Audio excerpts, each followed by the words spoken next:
Montha चक्रीवादळ सध्या अरबी समुद्रात घोंघावतंय आणि हे चक्रीवादळ आंध्र प्रदेशच्या किनाऱ्यावर आज धडकण्याची शक्यता आहे. ओरिसालाही याचा फटका बसायची शक्यता हवामान विभागानं वर्तवली आहे. मोन्था, निसर्ग, बिपरजॉय, तौते इत्यादी चक्रीवादळांच्या बातम्या आपण ऐकतो, बघतो. पण या चक्रीवादळांना ही नावं कोण देतं, कशी देतं हे तुम्हाला माहिती आहे का? चला जाणून घेऊया. चक्रीवादळांना नावं द्यायची परंपरा अनेक काळापासून चालत आली आहे, कारण आकडे किंवा तांत्रिक संज्ञांपेक्षा ती लक्षात ठेवायला, सूचना द्यायला सोपी असतात. सुरुवातीला ही नावं अगदीच विस्कळीत पद्धतीनं दिली जायची. साधारण 20व्या शतकात या चक्रीवादळांना स्त्रीलिंगी नावं द्यायला सुरुवात झाली. मग या नावांची अक्षरांनुसार यादी तयार झाली. म्हणजे वर्षात सगळ्यात आधी येणाऱ्या चक्रीवादळाचं नाव ए वरून असं. 20वं शतक संपेपर्यंत हवामान तज्ज्ञांनी दक्षिण गोलार्धात निर्माण होणाऱ्या चक्रीवादळांना पुल्लिंगी नावं द्यायला सुरुवात केली.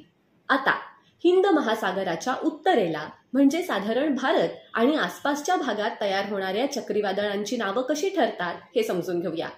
हे काम जागतिक हवामानशास्त्र संस्था आणि संयुक्त राष्ट्रांच्या आशिया आणि प्रशांत महासागरासाठीच्या आर्थिक आणि सामाजिक आयोगाच्या चक्रीवादळासंबंधीची समिती करते. बंगालचा उपसागर आणि अरबी समुद्रात तयार होणाऱ्या चक्रीवादळांची नावं ठरवणाऱ्या या समितीत एकंदर 13 सदस्य आहेत.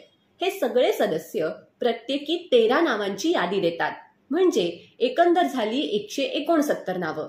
जेव्हा एखादं नवं चक्रीवादळ तयार होतं तेव्हा भारताचा हवामानशास्त्र विभाग यापैकी एक नाव निवडतो. आता मोन्था हे नाव कोणी दिलं? तर मोन्था चक्रीवादळाचं बारसं थायलंडने केलंय.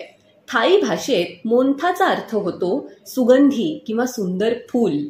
आता मोठं नुकसान करणाऱ्या चक्रीवादळाला इतकं नाजूक नाव ऐकून गंमत वाटली ना? पण तसा नियमच आहे. चक्रीवादळांना दिली जाणारी नावं क्रूर किंवा असंवेदनशील असता कामा नयेत.